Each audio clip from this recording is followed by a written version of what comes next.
It's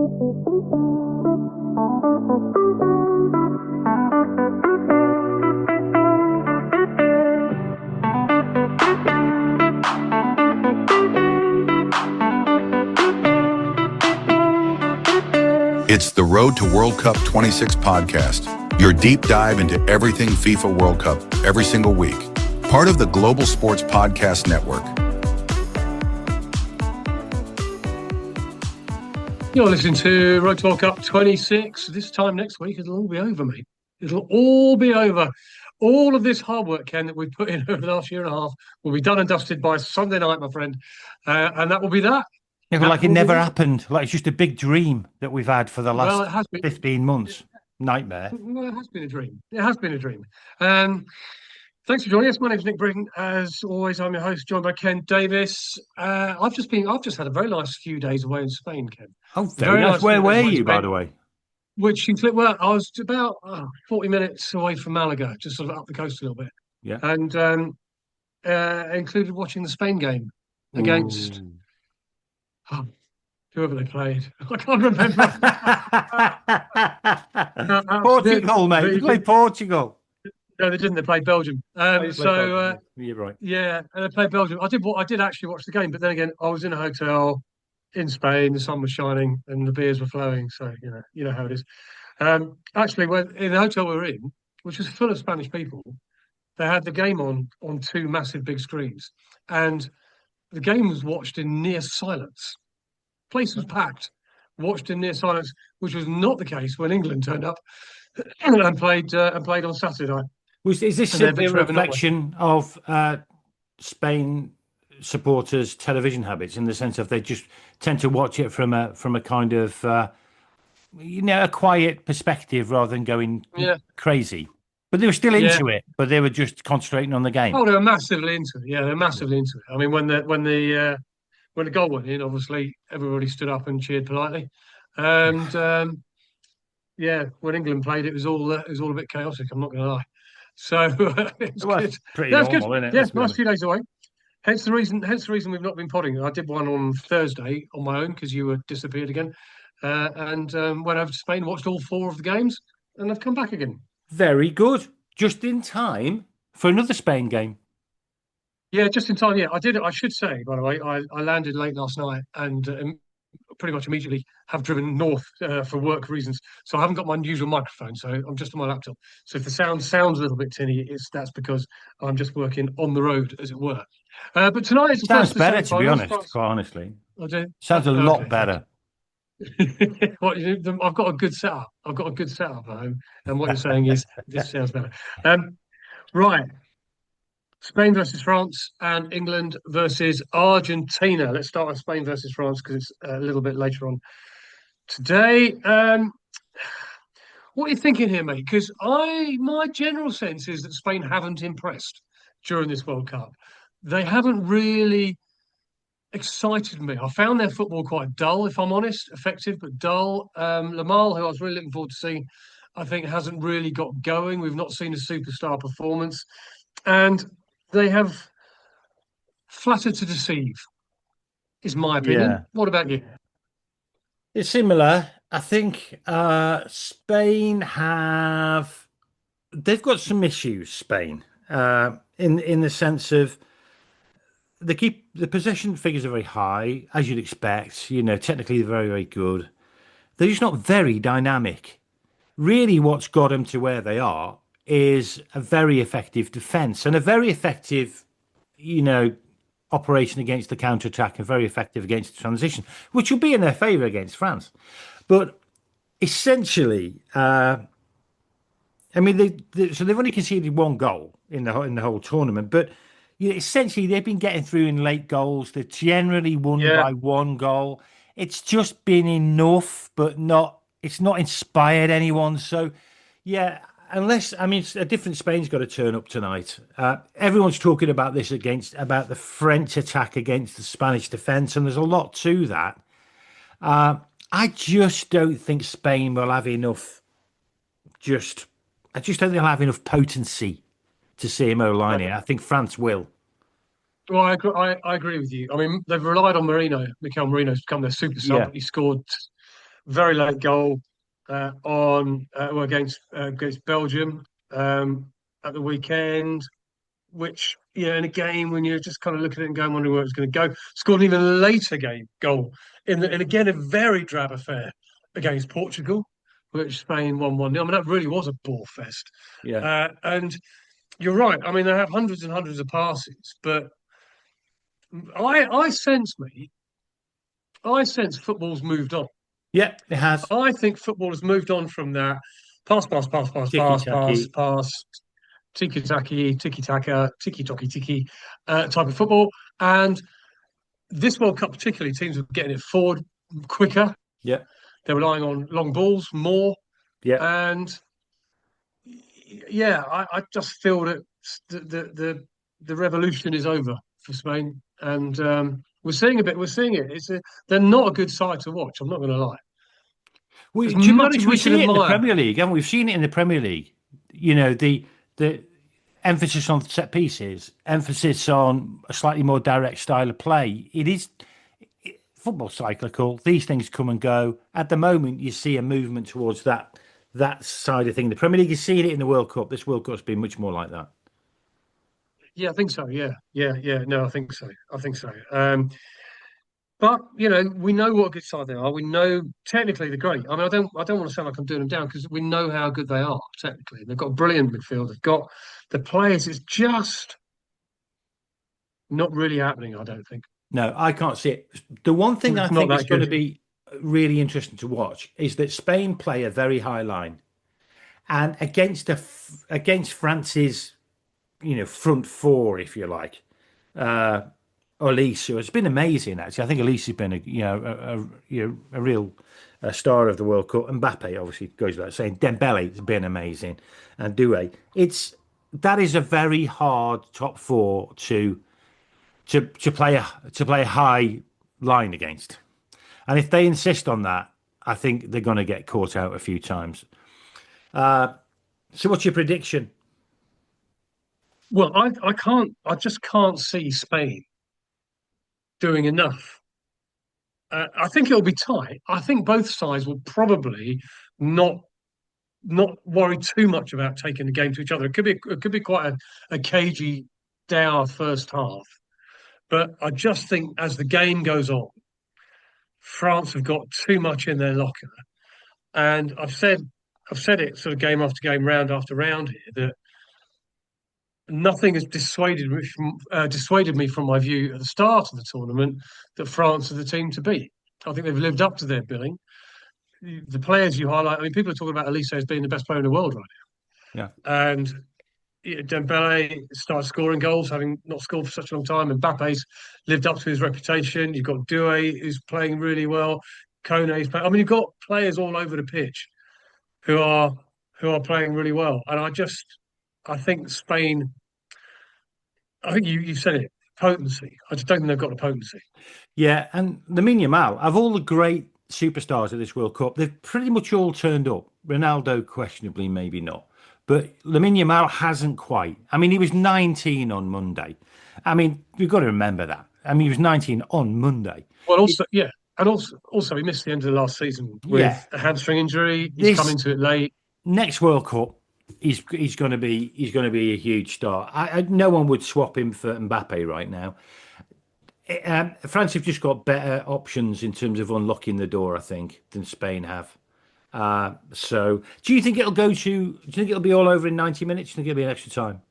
Yeah, I expect it to be all over in 90 minutes. I don't think if you think back to that epic when the Euro 24 wasn't it? Euro 24 when France beat Spain 5-4. Yeah, we're not No, looking at other way one of them around. games. No, other way around. Spain beat France 5-4. It was the semi-finals, wasn't Hmm. it? It just came into my mind there. That was 9 goals. We're not looking at anything like that. I think it'll be quite tight. Maybe one or two goals. So your Yeah, prediction? I could see it being 1-0 France until quite late on, and they might just nick another one. I think 2-0 or something like that. Funny enough, I had 2-0 France. I'm going to say 2-1 France. Uh, uh, because I can see France going 2-0 up, by the way, and I can see Spain getting one late and just not going to be able to get another one. So I think we're both in agreement, though. France are likely to make their way to the World Cup final. Well, mate, if anybody can beat a Spain team, as you said before, that's only conceded 1 goal in 6 games, France can, and I think they will. By the way, just before we move on, I was looking at the Opta supercomputers calculation of who's got to win the games tonight and who's actually got the best chance of winning the World Cup. France is the chances tonight 56.73% against Spain's 43.27%. So they're feels about right. Making clear favourites. France to win the World Cup 33.5%. Spain are 23.9%. So the Super Opta computer, we'll talk about the England-Argentina game in a bit, but in terms of France-Spain, they have France as pretty significant favourites there. Yep. Well, let's see whether the supercomputer is right or whether us as humans can beat the computer. Although, to be fair, we've said the same thing as Opta have. Yeah, but that's you're a supercomputer, isn't it? Nick the supercomputer. Right. The Road to World Cup 26 podcast has partnered with Bioniq, the world's most personalised supplements, because your body's unique. And because without taking or knowing exactly what your body needs, if you just take off-the-shelf supplements, you may not get enough of the nutrients you need, maybe too many of the ones you don't. So Bioniq provide 100% tailor-made supplements specifically designed for your body. So if you're interested in that, check the link in the show notes and get 50% off your first order.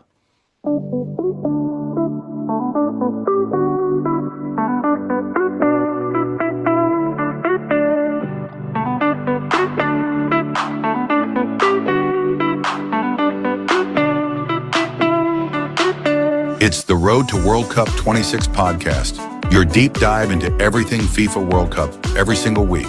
Part of the Global Sports Podcast Network.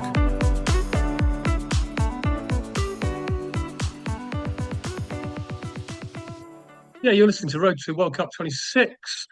We've only got a couple of episodes left, but we always like to hear from you. There are a couple of. I still want to delve into this question that Bassem put to us the other day about why England can't beat winners of World Cups or indeed finalists. Although if we beat Argentina tomorrow night, then that whole question goes out of the window. But it's still an interesting thing to look at. But we've only got a couple of episodes left after this, but do get in touch. We always like to hear from you. Road to World Cup 26@gmail.com or leave us a comment on Spotify or on YouTube. It's always good. It's always good. Hey, leave us a review. If you leave us a review, more chance of people discovering us just in time for the end of the podcast. Yeah, so they've got to listen to this and they realise there's no podcast left. Well, there might be a podcast left because we're gonna carry it on, aren't we? Oh, we're going to do something. Because I mean, our world would just fall apart into nothingness, wouldn't it? If we didn't do this twice a week, it's like we've got nothing else to do.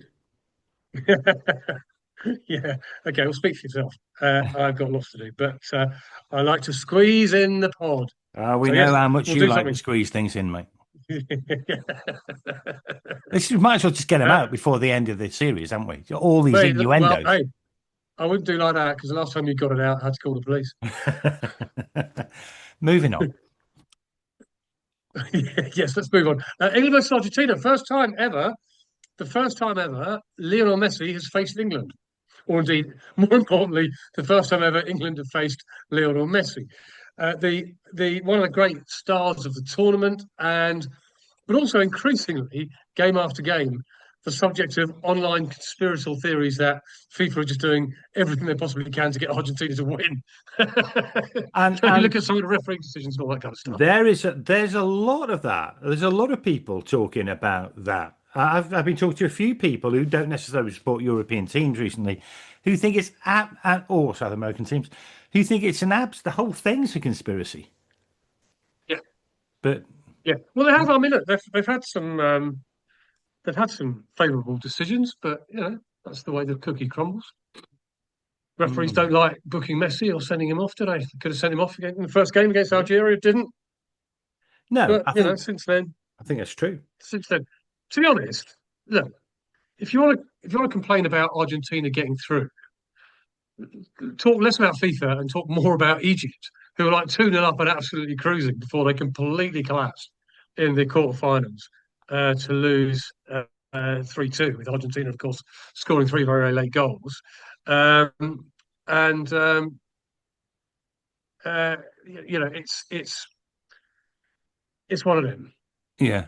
It's one of them. So I don't know. I mean, look, Look, they're a very, very good. let's be honest. It's not a conspiracy. Let's just go on record and say we don't think there's a conspiracy for FIFA to crown Messi at the end of his career with the World Cup. If they do that, they've done it on merit. To be quite honest. Now they've had a relatively easy ride. In fact, statistically, if you look at all the opposition that all these 4 teams have had getting to where they've got to, Argentina have had a significantly easier ride than anybody else, just based on the rankings of the teams they've played. But they've still had to beat them, and they have beaten them. Well, it's still, yeah, absolutely, yeah. I mean, look, the game against Switzerland in the quarters, and indeed the game against Egypt in the round of 16 before that, are teams where, yeah, you could look at it and go, they've had an easy run, but Egypt game was not easy. You know, Egypt, as I said, were 2-0 up. Well, Argentina made it harder than it should have been. Yeah, well, we're going to come to that. The reason why it wasn't easy is because Argentina went great for 75 minutes. No, I thought they were poor. I don't think they were great against Switzerland in the quarters either. You know, Switzerland, you would not expect to take them to extra time, particularly having played the last sort of 15, 16, 17, 18 minutes with 10 men. Yeah, after their main guy, Bolo, got sent off. Yeah, but I honestly think we said this at the outset that we didn't fancy Argentina because we thought they were an aging team. They are an aging team. Statistically, they don't run as much as any other team in these semi-finals. They just don't. They don't cover enough ground. Of course, they've got Messi. He can unlock any door. He can unlock any defence.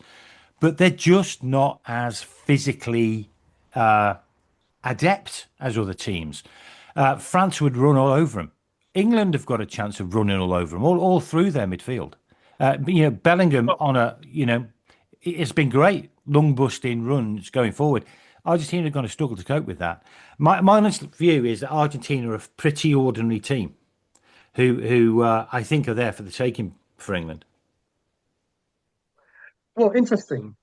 So, I mean, England, look, the game against Norway, England were, I thought, second best for large parts of that game. Terrible for the first hour. Second half, particularly, I thought we were really, really poor.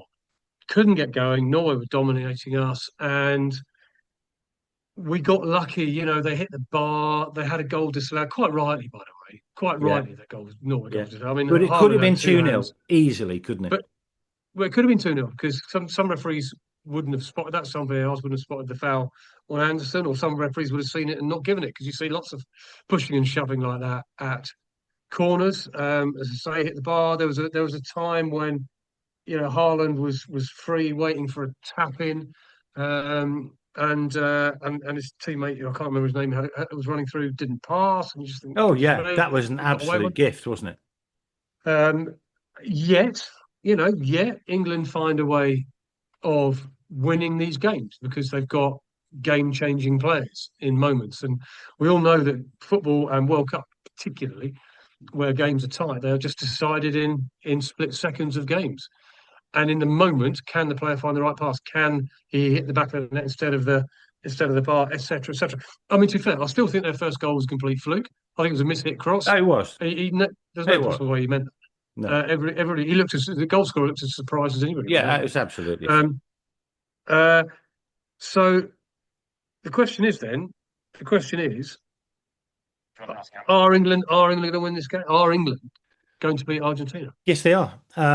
Argentina are really suspect at the back. I mean, they've conceded 5 goals to Cape Verde, Egypt, and Jordan combined.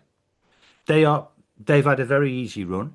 We are by far the best team that England are by far the best team that they've faced.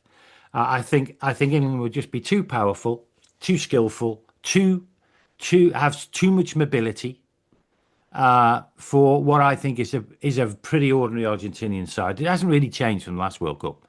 So I think England will win 3-1. Well, they won it last time. So mate, that's very interesting. You suddenly start now. England got a chance to win the World Cup. you've suddenly started referring to them as we, having spent having spent 20 years trying to be pretending that you're Welsh. Well, I've always had the opinion if Wales aren't there, I support England, and I am English, so I would, yeah. So my view is, I think player for player we're better, and I think if we can do what Switzerland did to Messi, which is essentially reduce the space that Messi had got to operate in, if Declan Rice can do a job on Messi or someone like that do a job on Messi, I think we've got a great chance because I think defensively we're gonna dominate. So yeah, I think we're going to win. I think we're going to win in 90 minutes. I think we're going to win quite comfortably. Yeah, I think England. I think England will win, but we do need to do better. I'm gonna come to just hold that thought for just a moment. The whole right back situation just seems to continue to Yeah, cause us a few problems, and we're still kind of getting over the if it's not Kane or Bellingham, who is it kind of thing. But we are, I think, a better side than yeah. Argentina. I think we've Now, got let me better ask and you this. better throughout the competition. I know we weren't great against Norway, but we have got marginally better. Yeah. Saka and Rice and things have started to, that's worked better. Yeah, no, indeed, and they were good. I mean, they were good. I thought the first goal, England's first goal, was a very good goal. I Spectacular. thought the move and then Bellingham's touch to Yeah. drift in Oh, away from a couple wonderful. of defenders was superb. And again, he was alert for the second. I thought their goalkeeper made a hash of Yeah, he Morgan did. Rogers' shot. He I did. think he made a hash of it, but Bellingham's Johnny on the spot. What do you make, Ken? I'm just keen to get your opinion on this. What did you make of the media furore over here? And that's the only way I can describe it. Because the media over here are they don't half like sticking the boot in, even when we get into the semi-finals of the World Cup. Mm. And they created this, what I believe to be a completely false narrative of a row and a rift between Tuchel and Bellingham after their respective interviews Yeah. following the Norway game, where Tuchel said we were rubbish, quite Yeah. frankly, and Bellingham said, "Well, whatever," was the Yeah. actual word out of his mouth, Yeah. and said, the manager should have a little bit more respect for, or words to that effect, for Yeah, that it was he's very, it never was a played in very games like hard this. work. When you're out there doing the You've do, got to, it's not easy. yeah, you've got to find ways to win the game. Yeah. What was your take on all of that? Yeah, I thought there was definitely a mismatch between the two comments. Clearly it is, and when you get that mismatch, it just gives an opportunity for the media to go and wade in on that. But actually, I think what it shows is two people pretty much at the height of their game.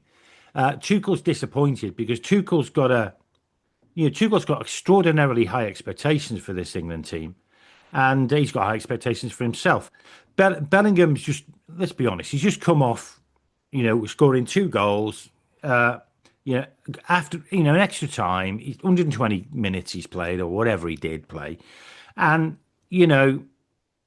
I think he did the right thing, to be honest, to defend the performance because, the performance was good enough at the end of the day, and that's all you can do. It's not easy to win a quarter final of a World Cup. If it was, there'd be more teams than four doing it. So, I think I quite liked both of the interviews for different reasons. I like the fact that Tuchel says, no, even this isn't good enough.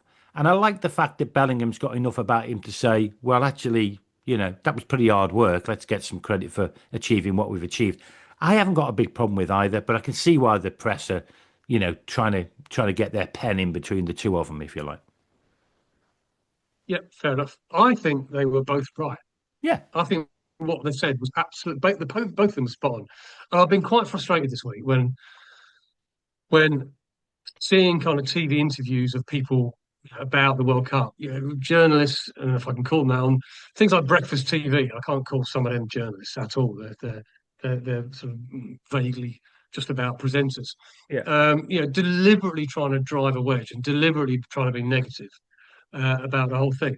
I don't like Gabriel Clark, the interviewer who did the interviews. I've never have done, but I thought Tuchel was spot on. I thought it was poor, and his explanation later on, when asked about it later on. I mean, bear in mind, both of these interviews were done in the heat of battle straight Yes, they after the were. game. You're going to be Yeah. Yeah. you're going to be emotional, and I didn't like Gabriel's Clark's line of questioning, but then again, as I say, I never do. And I thought Tuchel was right. We weren't anywhere near good enough. It's And I very thought, refreshing to hear that, isn't it, from a manager? yeah, Because absolutely. other Yeah, I love the managers guy. would have said, just focus on the result or whatever. What I like about Tuchel is he's much about the performance as a result, because he knows the performance is what really matters. Yes, correct, 100%. And with every passing game of this World Cup, I'm just liking him more and more and more.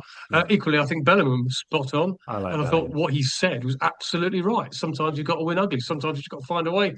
Yeah. It was like well, do you know what, Ken? It was almost the first game.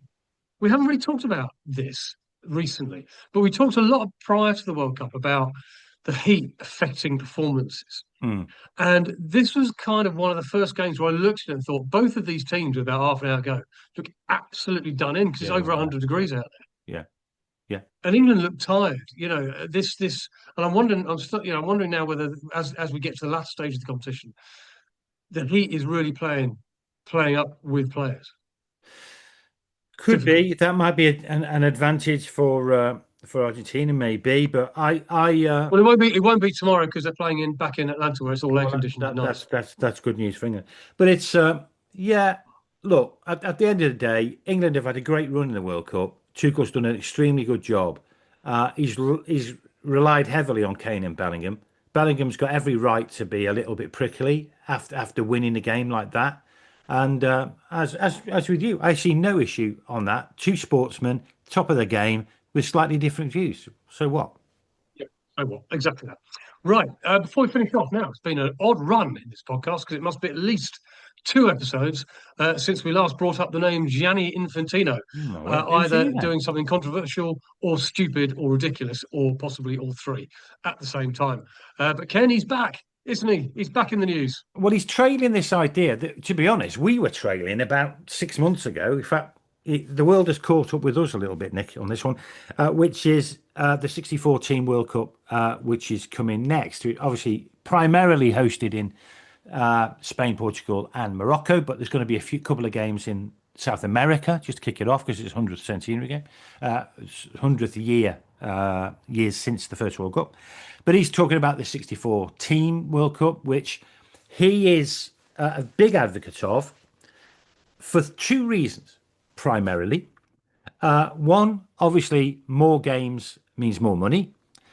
Secondly, more games means more teams can play in the World Cup, which is why he's so in favour of it, because he's going to be running again for the presidency of FIFA. And guess what? The more teams can get in the World Cup and therefore get a share of the money, they are going to vote for Infantino. So it's all part of the politics around who's going to be leading FIFA. But obviously, it came from South America, this idea. Certainly a couple of other federations are not very happy about it. But there's at least 3 federations extremely happy about it. The Asian Federation are very keen on it. The African Federation are very keen on it. South America are very keen on it. So we are. I would be aghast if we didn't see a 64-team World Cup next time. Once you get to 64, how do you go back to 32 or 48? You never will. But the problem is, the next World Cup is in Saudi Arabia. How on earth are Saudi Arabia going to run a 64-team World Cup? It almost requires a multi-venue, multi-host World Cup in the future. Oh, without doubt, yeah. And we've seen it this time. And I mean, you'd have to share it with Qatar if they've still got any Qatar, Dubai, Saudi, and everywhere. Yeah, there's no way you can do it in one country, and which actually is a big change, isn't it? So we won't. Yeah. What we'll see from now on is that we'll see the World Cup being hosted by confederations, not by countries. Yeah, I agree. And of course, the next World Cup is a 3-center World Cup as well, isn't it? Yeah. Portugal, Spain, and Morocco. I always see, because you went walkabout last week. We couldn't talk about Morocco's departing the competition because you fancied them to win, didn't you? I did, but I thought they were pretty disappointing against France, which probably just means how good are France. Yeah. Oh, yeah. No, for sure. I mean, on that Infantino story today, saying that after the whole Donald Trump saga has upset the confederations so much that the coronation of him having another term as president without being opposed doesn't now look like it's going to happen. People are going to stand against it. Well, UEFA, so some UEFA people are very unhappy with UEFA is one of them. Yeah. UEFA is one of them, and there might be a couple more. And so stories coming out today, on that. And look, it may happen, it may not happen, but it does show that the teeth of these confederations are being bared against Infantino. They're not happy at all with what happened with Donald Trump's intervention. This is obviously around the red card of following Bellingham and the fact he was allowed to play against Belgium. Not that it did him any good whatsoever, but so certainly UEFA was a disgrace. I understand though. There's a dark horse, Nikolai Brittany. I understand is in the running for the Infantino job. Well, mate, you put your hat in a ring and your head above the parapet, sort of in the last episode, because I said I'd be your running mate, and then you decided that my cat would be a better bet. As a running mate. Yeah, as a running mate, he can run faster than me. Look, Alexander Seferin, who is UEFA's president, and was clearly unhappy that one of his confederation teams, Belgium, were done over a little bit in advance. Yeah. Well, he may want to, but I think it's interesting that Infantino's coming under pressure now. Yeah, he seriously is. Before we finish the podcast, though, I'm not sure you gave me a prediction on England. What's your prediction on England? Oh, sorry. Yeah, so I think England will win this. Yeah, I think they'll win it, and I can see them 90 minutes or extra time. Them winning. Well, every single Argentina game has gone to extra time so far. That can't be good for them. No, 2-1 in normal time. Excellent. So I think we've both got normal time results on both, and it means an England-France final. If you were an England supporter, as you are, would you want France or Spain in the final? Oh, I'd much prefer Spain. 100%. Yeah. I'd much prefer Spain. I think Spain are beatable. I don't think France are, if I'm honest. No, I think France are the best team. We've seen for a long time, quite honestly. Yeah, and they've lived up to their expectations. They've lived up to their billing big time. They've been superb. But, you never know, mate. You never know. After all of this, it's probably Spain v Argentina. Oh, can you imagine? England, France in the third. Is there any game in the world less or more pointless than the third and fourth playoff at a World Cup? The bronze medal game at the Olympics. Yeah, I mean, it's absolutely. At least they're deciding a medal. They're not deciding anything here. Yeah, that's a fair point. That's a fair point. Yeah, no, it is utterly ridiculous. It is utterly pointless. I mean, I presume it is there. I mean, let's face it, it's there to say thank you to the squad players who've never kicked a ball, to give them a run out, to say that look, I've played in the World Cup. It's not there as a competitive game. I don't think it's not there for any reason whatsoever, other than I think to give some of the squad players the run out and they can go back to their families and go, I played in the World Cup.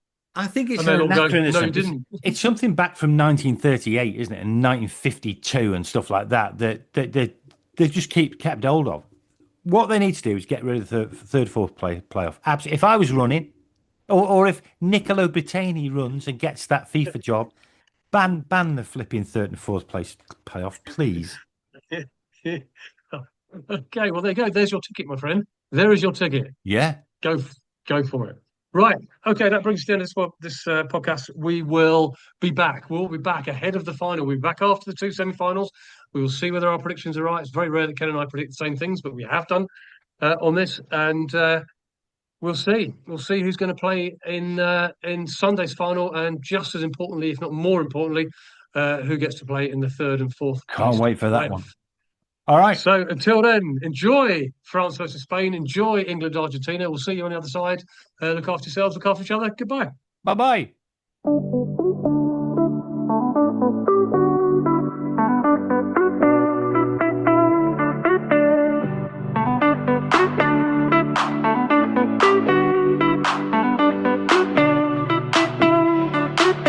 It's the Road to World Cup 26 podcast, your deep dive into everything FIFA World Cup every single week. Part of the Global Sports Podcast Network.